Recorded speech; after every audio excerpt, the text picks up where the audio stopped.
Okay, well, that script took a while to make, but it's finally done, and I should probably head over to the studio to get recording, even though it is very late. Gotta do what you gotta do.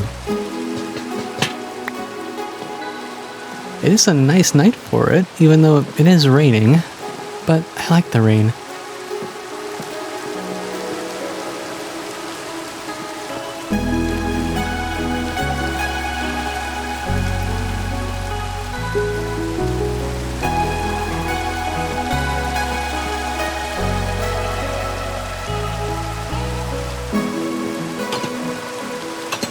Right, there we are. Now then, I think it's about time that we get to work. If I can remember how to get this place up and running, that is. Let's start with the lights. This should do the trick.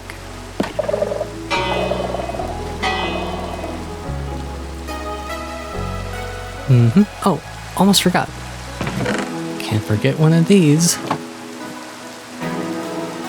Lights, camera, and of course, action.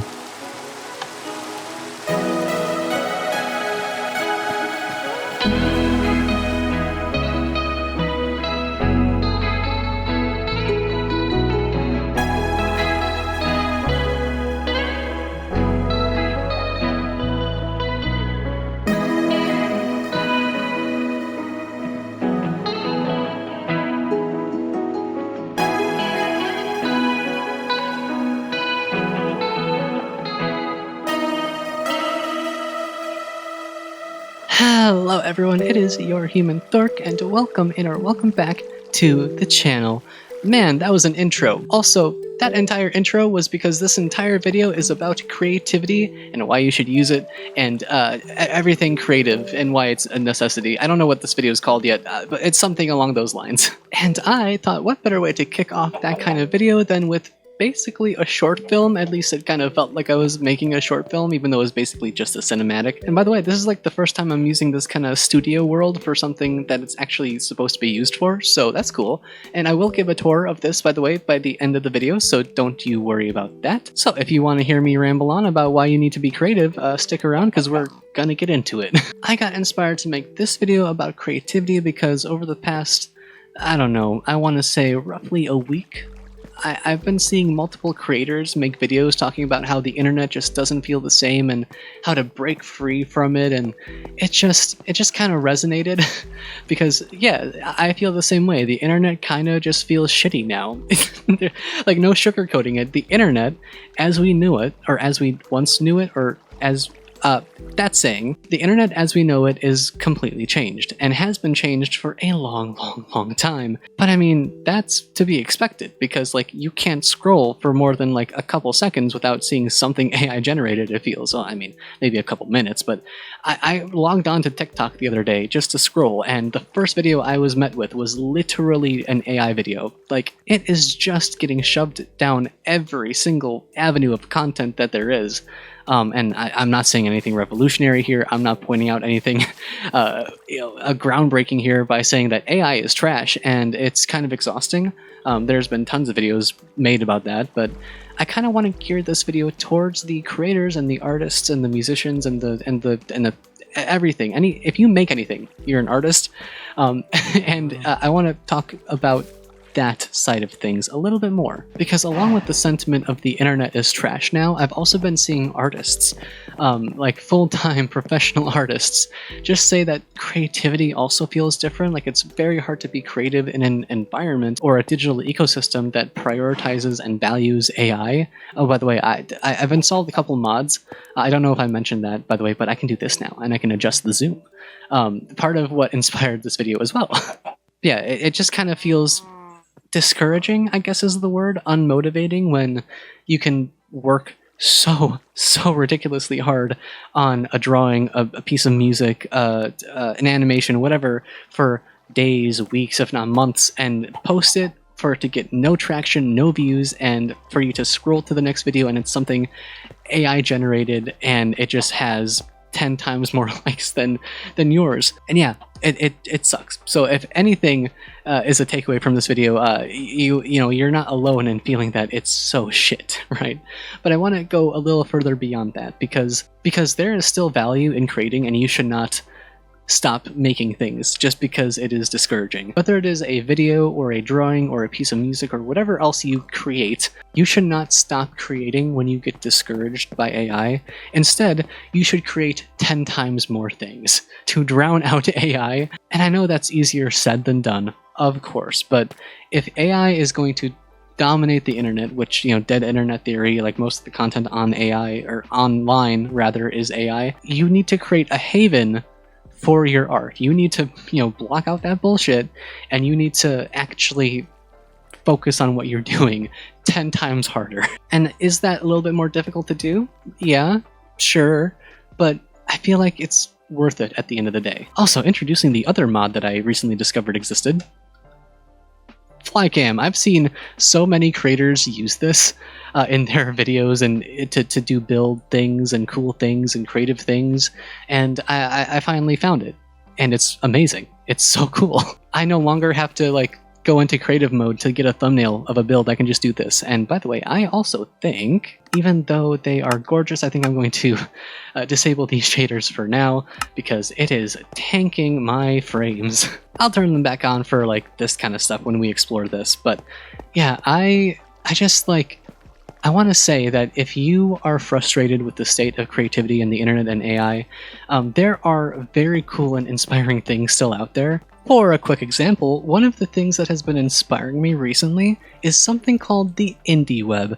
Now, I've watched a couple videos on what the indie web is, and I cannot explain it in less than a minute time frame, so I might make a separate video on that, and I will also link a video in the description rather, that explains it way better than I will right now, because I just find it fascinating. I love looking at art movements, a little bit of art history and all that kind of stuff. So seeing this kind of movement crop up in response to how soulless the internet is feeling at the moment is really, really, really interesting. Basically, the indie web movement is a group of designers, just a community of designers rather, web designers, programmers, whatever, who are making their own websites, and get this, the websites actually look good. I know, crazy thing to think, right? But it's not this corporate, soulless, drab, mundane, purely functional, black and white and sleek and all that kind of stuff. You know the websites.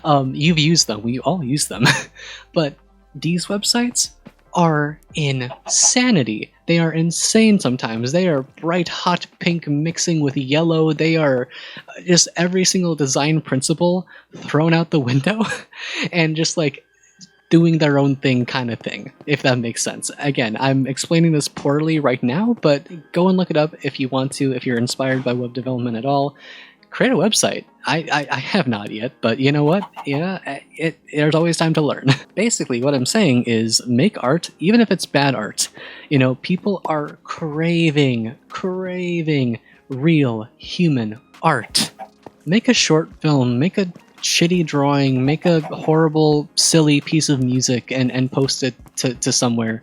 Just share your art, because people will eat it up. Maybe not at first. You might not get 1 million followers overnight, of course, but people are going to enjoy it. I'm not even talking about doing things full time, just do stuff because you love it. And that leads me to the next idea in this video, which is AI is exhausting. It's exhausting to see, it's exhausting to just see other people interact with mindlessly. The critical reading skills and oh my god, it's horrible. It's really bad.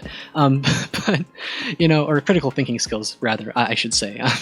But in a way, that's kind of what people want. And I'm not gonna dive into this too much in this video, but the people who are pushing for AI are the same kind of people, the same kind of voices who are wanting you to not care.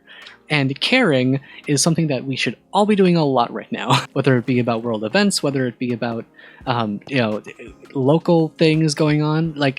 Apathy is not an option, and AI is causing a shit ton of it. So one way that I propose that we all kind of help combat that apathy and this kind of push to not give a shit about anything anymore is to actually give a shit more about everything. And one way that we can do that is actually through the art that we make, the drawings that we post, the music that we produce, the stories that we write. When apathy is used as a weapon, fight back with actual creativity, with a paintbrush, with a piano. I mean, I'm not advocating to actually use a piano as a weapon, just, you know what I'm saying. Fight that apathy with actual, genuine passion for what you're making. Find ways to get inspired again, whether that be watching shows, you know, making more, consuming less, spending less time on your phone, spending time with friends, whatever it is. You have to do more of that, because otherwise, the people who want you to not give a shit about anything anymore are going to win. All of this apathy is somewhat natural, you know, when it comes to, I don't know, climate doom. If you get a ton of anxiety about the climate, state of climate change, all that kind of stuff, whether it be politics, local or national, whatever, your own human rights, if those are being stripped from you. It's so easy to be apathetic, but there are ways that you can fight back, and there are ways to do that through art. You know, not only will you kind of feel happier and better about what you're doing, it will inspire others to do the same thing. And that is really, really, really important. So, with all that being said, should we check out that build? Starting off where this video began, here, with the script and all that kind of stuff, funnily enough, this whole thing of me looking over here and being like, oh man, I should get to the studio and record, it's kind of late, but gotta do what you gotta do, all that kind of stuff was not supposed to be in the video at all. I just noticed that I could see it from here, and just like perfectly through the window I could see it. So I'm like, you know what? Let's use it. I can't even replicate it. Hang on. There we go. That's more like it. Okay, so yeah, this was not supposed to be a thing at all, but I'm glad that it was, because it added so much atmosphere. The music that I made for this little intro cinematic thing was made by me as well. I recorded the video separately, imported the narration clip into Ableton, which is my audio software of choice, and kind of played music and played chords over that recording. I wanted to do it to video and like almost track the song to video, but I couldn't import video into Ableton, even though it says you can. I don't know what that was about, but we got it done anyways. And so I could do a breakdown of that as well if you guys want me to, but for now, I'm proud of this. This build is really cool. It's a little bit of a green screen studio recording house kind of thing that I teased. I don't know in what video, but it's been a while that I've teased this thing, and I finally got it literally up and running and functional not too long ago. Oh, hang on. Yeah, so about that, it's a little bit haunted. I'll get into a little bit of the redstone and all that kind of stuff as well. I am not a redstone genius, by the way. I also kind of made some modifications to this after the video was done. But these lights, because of how it works, or it don't work sometimes, can just happen to turn on and off very creepily. Right on cue. Yeah. It's a little odd, but I'm just gonna step out here, avoid the ghosts for a second while I explain that. Yeah, this is like the first project that I really have ever tried. Oh, this is far too close. That I've ever tried to use like redstone engineering for, because you know I'm not a redstone person. I don't really know how it works, but I wanted to try for this build because before it was just decorative, and I really wanted to make it something. But yeah, if anything goes too close to this general area, it triggers the entire thing to go, which is kind of funny. But clearly this place is meant to be for show and not actually recording. I don't think I could use this kind of green screen for anything actually functional. It's kind of too shaded for that, but it's a fun idea nonetheless. Okay, let's get this show on the road here. And the reason why I made this kind of stuff after the video, the no eating beyond this point, quiet on set, no drinking beyond this point, is because if you make any kind of noise that's not walking here, it will trigger the entire thing to go as well. So it's kind of functional in that way. Like, actually, you have to be quiet. Like, you actually have to be quiet here to get this thing to work properly, which I find kind of funny. But let's check out let's check out this first, the upper maintenance, because I spent the most on this, I think, because I figured this out first and I had to mimic it to the bottom. But we got a couple decorations here, a little bit. Everything is carpeted because, again, you can't make any noise or it will actually trigger. I'm sure there was a way to better isolate this, but yeah, I don't know what it is. But coming up to the catwalks here, I think this looks fantastic. All of these are just for show. They don't do anything. It just kind of looks like more support beam structure. We got some copper bulbs, waxed copper bulbs, some observers, and basically all of this is an observer chain connected to these with skulk sensors and a bell to activate it. Also, this thing breaks constantly. And I've had to become like a little bit of a redstone engineer to try to fix it sometimes. Yeah, if we keep going up here, we'll get to like the main area. And now here is where I have to be actually very careful. If I step on this, the entire thing will go off and break, so I actually have to crouch. I installed this as a little observation post, because if you go like right in this area, you can see if this is activated or not, or broken or not, or out of sync, which is very useful to troubleshoot sometimes. But yeah, we got a bell hooked up to this insane, probably over-engineered redstone line, which triggers the bell, which triggers all the skulk sensors, which triggers the lights, because, you know, these update or something like that. I have no idea how to properly explain this in redstone terms. I just kind of messed around with things that seem to work. I'm sure I could have also done this a way less complex way, but half of the reason that I wanted to use skulk sensors is to do it kind of wirelessly, because I know that's a capability, that's a thing you can do. So I wanted to try to do that. To what extent I actually managed to achieve it, I don't know, because you still have to flip that flap to activate it. I was thinking of just like you could like hit a wall or something to like punch it, it'll hear the sound and it'll activate, but that's for like future me to maybe work out how to do once I actually know more about redstone. But I think for my level of redstone knowledge, which is basically nothing, it's good enough. And it's kind of cozy up here too, which is a big bonus. Like, look at these vibes, you know? It's fun, it's cool, I like it. Now, the bottom. This also was nerve-wracking because I've had to go through this whole thing and reset it up so many times. It's actually crazy. So, did I need to decorate this? Probably not, but it kind of looks industrial and cool with all these different trapdoors. But this is basically what the redstone circuit is, the redstone line, is it's a skulk sensor up there triggering that flap, or that's by that flap, and that triggers, and then the redstone kind of triggers this observer copper bulb line that goes all the way down to those redstone piston things that extend and activate the thingy. I don't know. But yeah, it all extends, activates the bell, and does cool things. You know, I tried to make this place look fairly industrial and like you have to stand behind the safety glass when observing it. You know, I don't know if you actually have to crouch all the way, but it just kind of seems better. It sounds better that way. Can go all the way to this lower sector and see the bell if you needed to access the bell for maintenance purposes. This is how you would do it. I had to devise an entire way to do maintenance on this thing, unironically, because it kept breaking so frequently. It's a whole thing. You know, it's cool though. I really love it. And I'm scared to open this chest because I don't know if it'll actually break anything or not, but there's kind of like basic maintenance materials in there. Some blocks of all these different various types.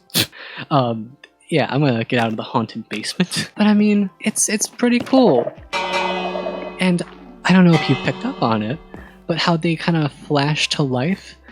I wanted to do that, but I had no idea how to do it, and it just kind of happened on accident. The idea behind that was, like, you know how some studio lights kind of flicker on, like those, you know those kind of like, really shitty tungsten strip lights that you can kind of sometimes see in some older buildings? I wanted to mimic that effect, and I would say it works. It really works. It's kind of slow, but it also kind of works. Also, Endermen teleporting in here has happened more than one time. and it kind of breaks.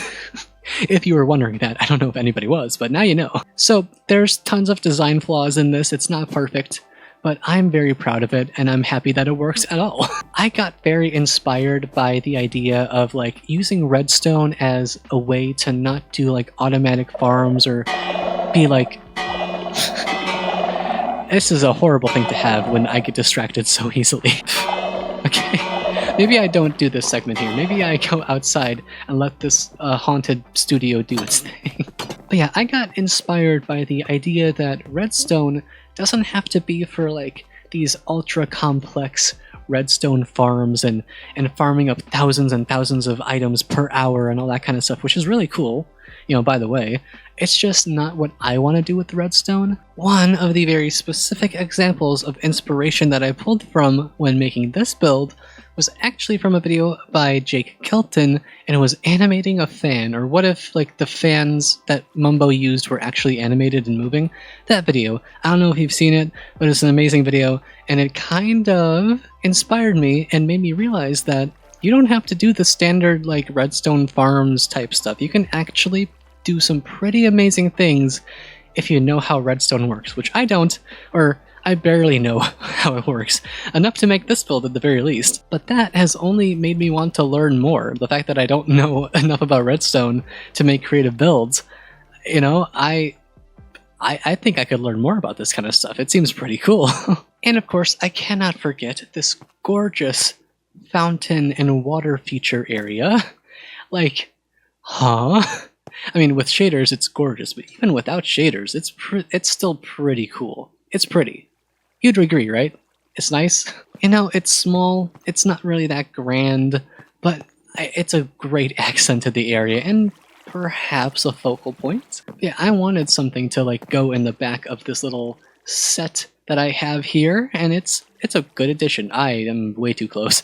It is a good addition if you ask me. So, with all that being said, that's basically the video, isn't it? But yeah, I wanted to talk about creativity a little bit because it's been constantly on my mind of how to do it better, how to still do it even when AI is so horrible.